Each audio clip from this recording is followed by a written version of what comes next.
am in C part of second lecture. In second lecture we started to find the integral equation from an ordinary equation, and I told you that if I have an initial value problem, corresponding integral equation is Volta, and if your ordinary differential equation is boundary value problem, so your corresponding integral equation is Freedom. In today's lecture I will practice to find the integral equation from the boundary value problem. Find Freedom integral equation for the given boundary value problem. Y double dash is equal to f of x, where y at 0 is equal to 0 and y at 1 is equal to 1. Here your y is function of x. The difference between this and the previous lecture question, in previous initial value problem is here. So corresponding to initial value, I always obtain the Volta integral equations. ये हमने lecture second के B part में 2-3 question solve किए थे, ठीक है. In today lecture this is boundary value problem. देखो यहाँ 0 पे वैल्यू गिवन है, यहाँ 1 पर गिवन है, ठीक है. तो प्रोसीजर इज द सेम कि आपने यहाँ क्या करना है, इक्वेशन 1 को उठाना है एंड इंटीग्रेट करना with respect to x1 by changing x to x1. तो right here the given differential equation is 1. Now changing x to x1 and integrate with respect to x1 from the limit 0 to x here. ठीक है. तो write down this thing. So I obtain this thing, this expression here. Now y double dash integration is x1, so you can write this is equal to y dash of x1 and limit is 0 to x, and you can't integrate this term, so write it as it is. ठीक है. f of x1 and d of x1. Here y upper limit put करेंगे, y dash of x minus y dash at 0 is equal to 0 to x f of x1 and d of x1. तो write it equation number 2, and जो आपकी given है this is my first. ठीक है.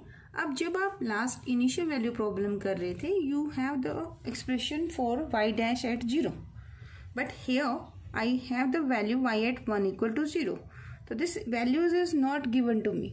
बस यही difference है आपका इनिशियल वैल्यू में और बाउंड्री वैल्यू जब हम प्रॉब्लम सॉल्व करते हैं to find the integral equation. तो हियर आप सपोज करेंगे let y dash at 0, this value is not given to me, तो that I am supposing this is equal to a constant, क्योंकि देखो वैल्यू तो किसी पॉइंट पर निकाल रहे हैं ना, तो it will be a constant. So if I put this value, तो here your equation 2 is equal to c, and I am taking c on the right hand side. This is 0 to x f of x1 d of x1. यहाँ आपका objective रहेगा कि आपको last में c की value find out करनी है, ठीक है. Now again the same process, change x to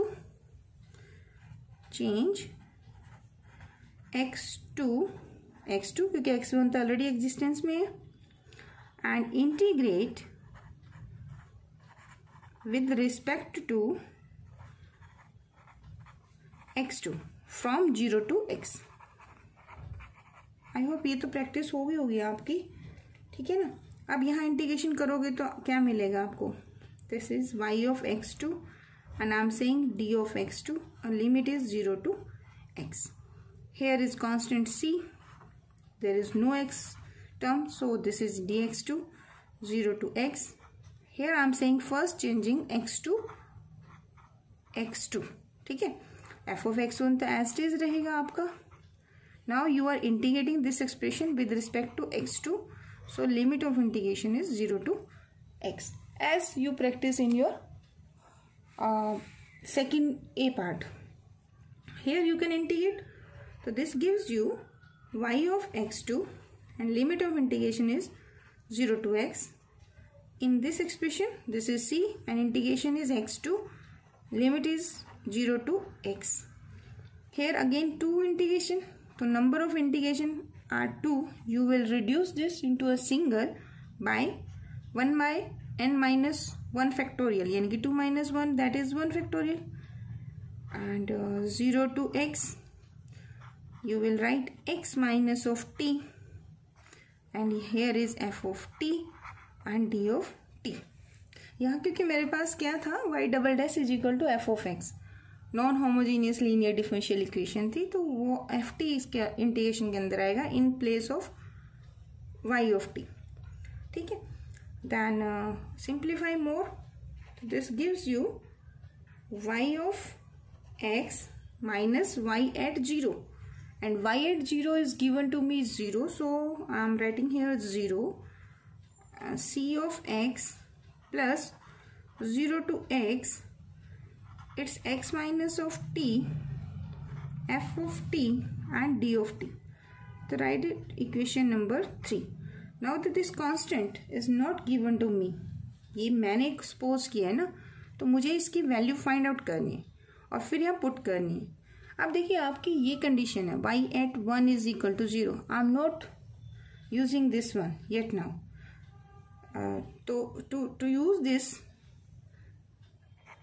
I will put x is equal to 1 in equation number 3.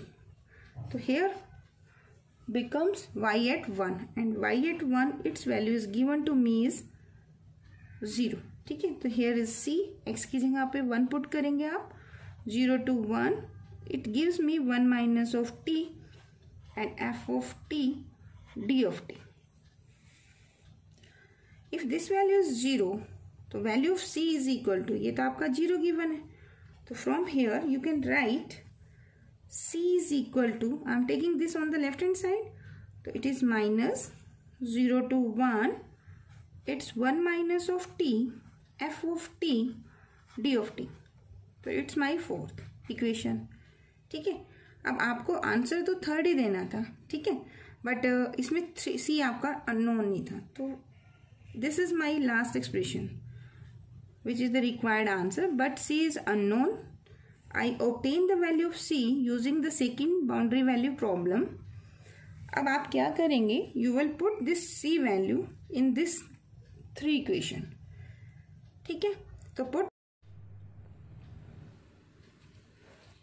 so now put this value in equation 3. Y of x is equal to, here is your x, you are putting 0 to 1, it is 1 minus of t, f of t, d of t, plus 0 to x, it's x minus of t, f of t, d of t. Now take this inside, so 0 to 1, it's minus of x plus t of x, and it is f of t dt, plus here the integration is 0 to x, x minus of t, f of t dt. Now splitting 0 to 1 as 0 to x and x to 1, dt is here, dt is here. ठीक है, अब क्या करेंगे आप, right this as it is, तो minus of x plus t of x, and it is f of t here, and minus of x plus t of x, f of t here, and the second last integral is 0 to x, x minus of t and f of t dt. 0 to x is here, 0 to x is here. I am combining these two integral, f of t dt, f of t dt.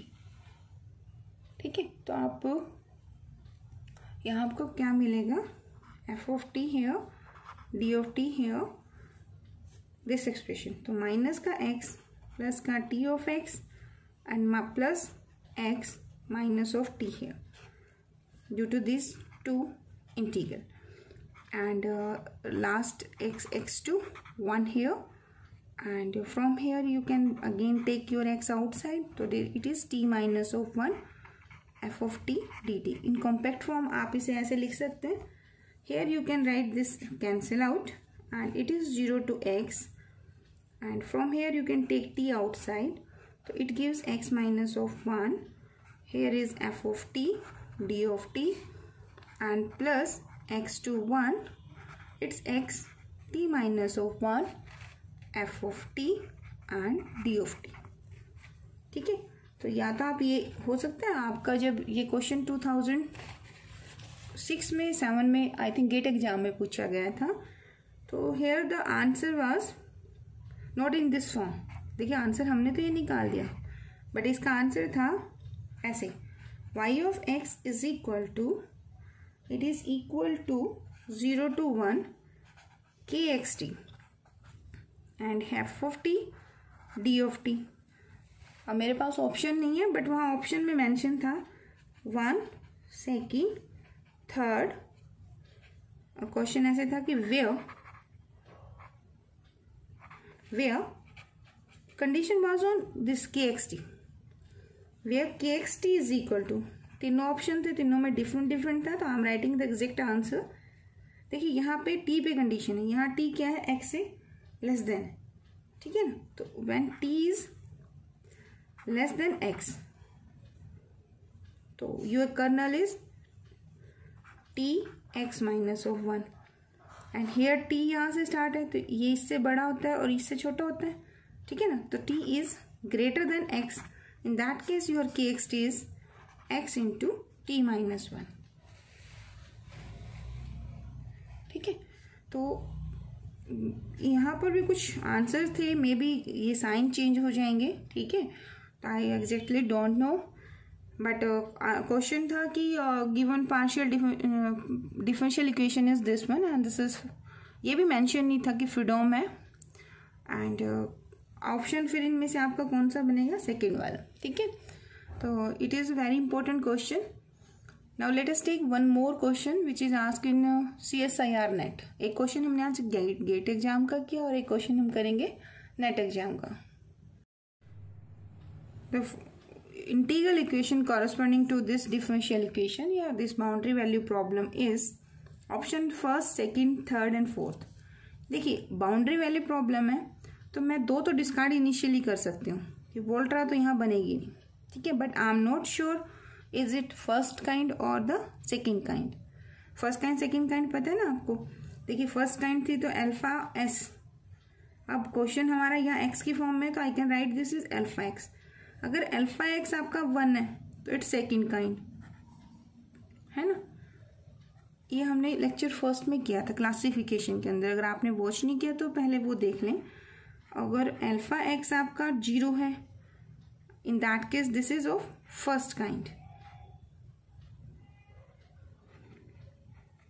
और इन दोनों ही cases में हमारा f of s क्या था, वो हमारा not equal to 0 था। ऐसा भी हो सकता है कि f ऑफ x 0 तो होमोजीनियस केस बनेगा, एंड होमोजीनियस केस में अगर अल्फा s 1 है तो वो हमारा थर्ड काइंड था, ठीक है।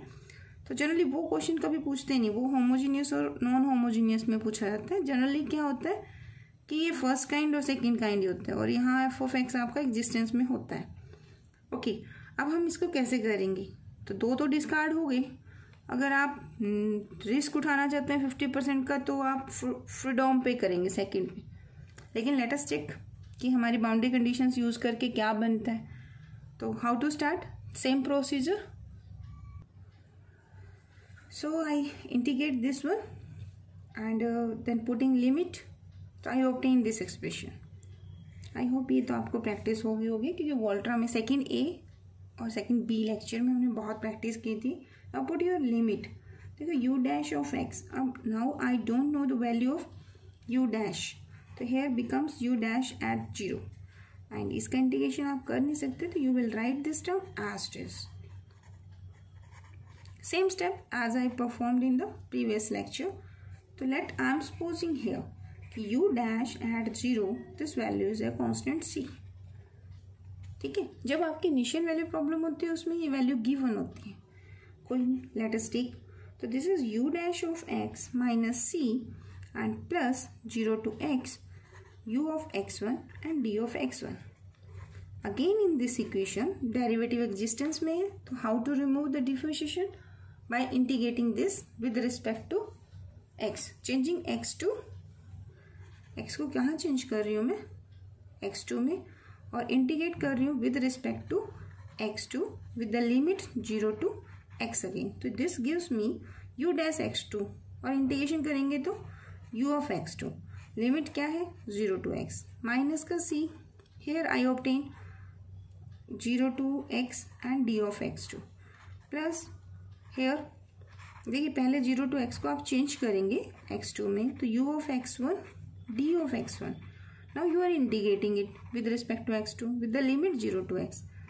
So this expression gives you u of x minus u at 0, and u at 0 is equal to, this value is given here and it is 0 here mention है, तो जब आप पुट करेंगे तो 0 आंसर होगा. Here is c and इस integration is x. Again apply n is equal to 2 here. ठीक है ना. n इंटीग्रल को सिंगल इंटीग्रल में कैसे चेंज करते हैं, 1/2 minus 1 फैक्टोरियल, तो it is 1 factorial. So I am writing 1 0 to x then x minus of t power 2 minus 1, तो वो अगेन 1 हो जाएगा. And your unknown is u of t and this gives d of t. So this implies u of x is equal to, I am taking this on the right hand side.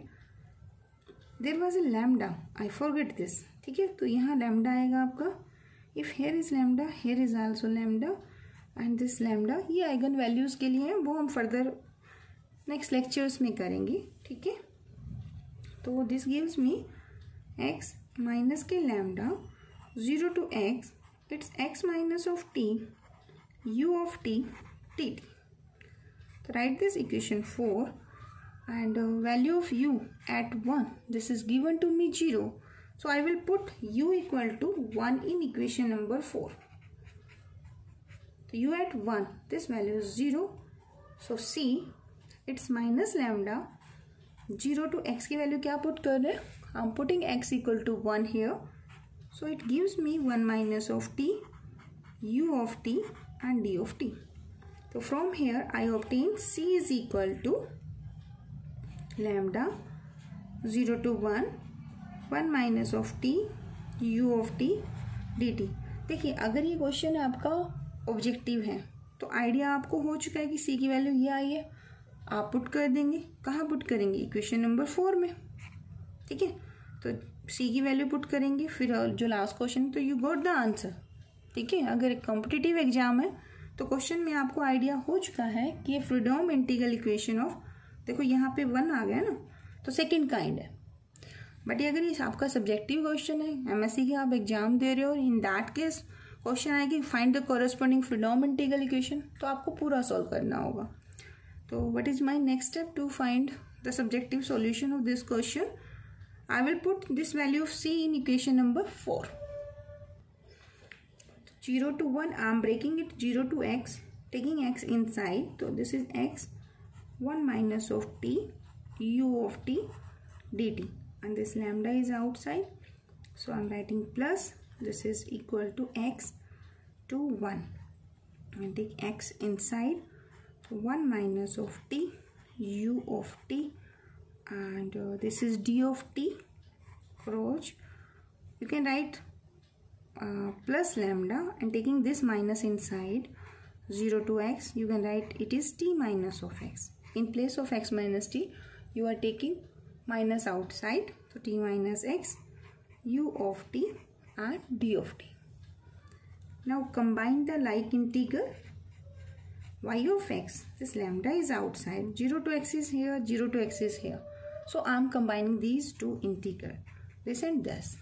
ठीक है, so I obtained here 0 to x, ut is here, ut is here, dt is here, so I am taking this term outside, ut dt, the remaining terms inside this curly bracket. तो आप चाहे तो यहाँ square bracket कर दीजिए, तो it gives x minus of xt and this term plus t minus of x, and here plus this lambda is here also, so taking lambda outside, x to 1, and this is x 1 minus of t u of t d of t.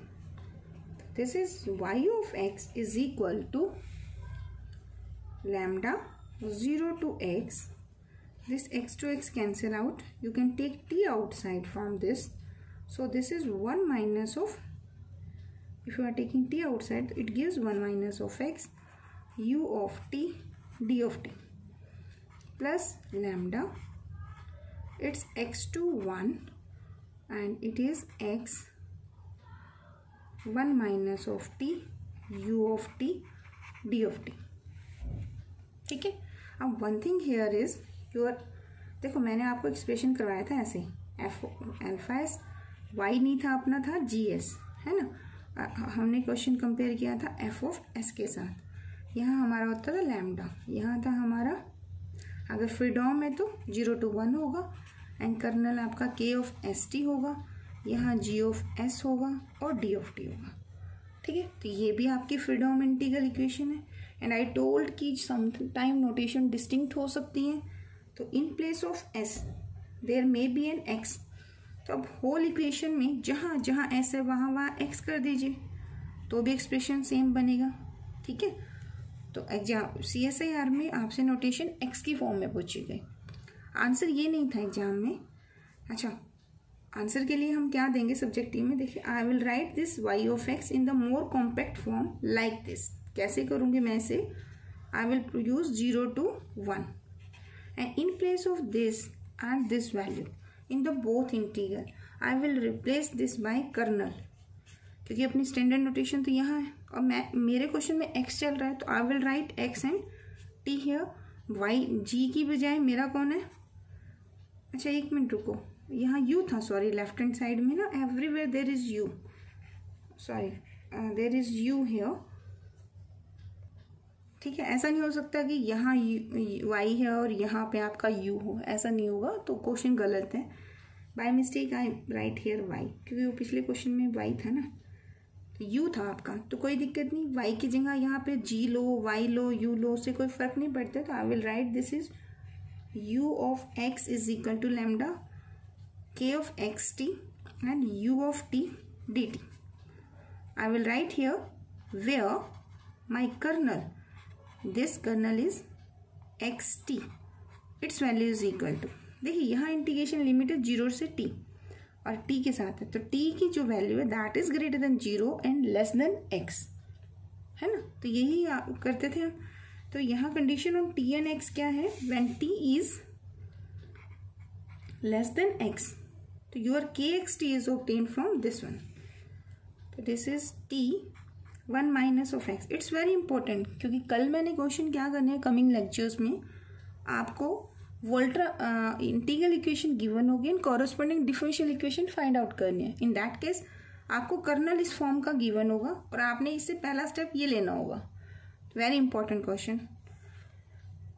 Here t is greater than x, तो when your t is greater than x your kernel is denoted by this values. So this is x 1 minus of t. So the given differential equation corresponding Volta integral equation is this one, where kernel is this to this. ठीक है.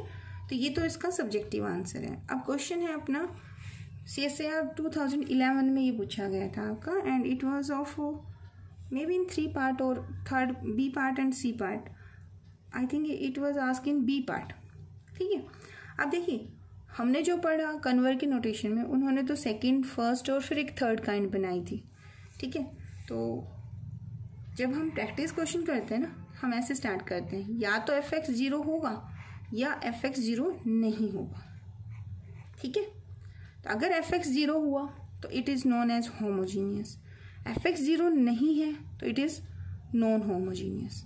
ठीक है. एक तो ये चीज clear होगी शायद, होमोजीनियस, एंड अगर f ऑफ x 0 नहीं है तो नॉन होमोजीनियस. अब आपके क्वेश्चन में देखिए कि जो आंसर आया है वो होमोजीनियस है कि नॉन होमोजीनियस है.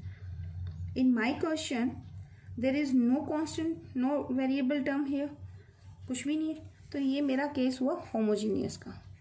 इसके फर्दर पार्ट में मैंने आगे आपको सिखाया था कि 1 फर्स्ट काइंड होगा कब, अगर आपका अल्फा x 0 हो जाए, और सेकंड काइंड कब होगा जब अल्फा x आपका 1 हो जाए. आपके क्वेश्चन में यहाँ पे कौन है, 1 है, तो ये आपकी सेकंड काइंड है. ठीक है. तो अगर इसमें एक ऑप्शन और होता कि it is Fredholm linear integral equation, Fredholm से आगे पहले लगा देता homogeneous Fredholm linear integral equation of second kind, तो वो भी आंसर इसका एक्यूरेट था। ठीक है, तो in this question my option is C. I hope ये आपको क्लियर होगा। तो these are the 2 questions. 2 more question और हैं, वो आप प्रैक्टिस अपने आप कीजिए। एंड नेक्स्ट लेक्चर में हम करेंगे कि आपको इनिशियल वैल्यू मतलब इंटीग्रल इक्वेशन गिवन होगा एंड कॉरेस्पॉन्डिंग आपको डिफरेंशियल इक्वेशन फाइंड आउट करनी होगी। यही इसके एप्लीकेशंस भी हैं, क्योंकि आप फैमिलियर हैं डिफरेंशियल इक्वेशन को सॉल्व करने में, है ना। तो डिफरेंशियल इक्वेशंस अगर हार्ड है तो आप उसको इंटीग्रल में कन्वर्ट कर सकते हैं। इंटीग्रल इक्वेशन आपको गिवन है तो आप उसको डिफरेंशियल इक्वेशन में कन्वर्ट कर सकते हैं। And if you like the lectures तो please share it with your friends and thank you so much for watching.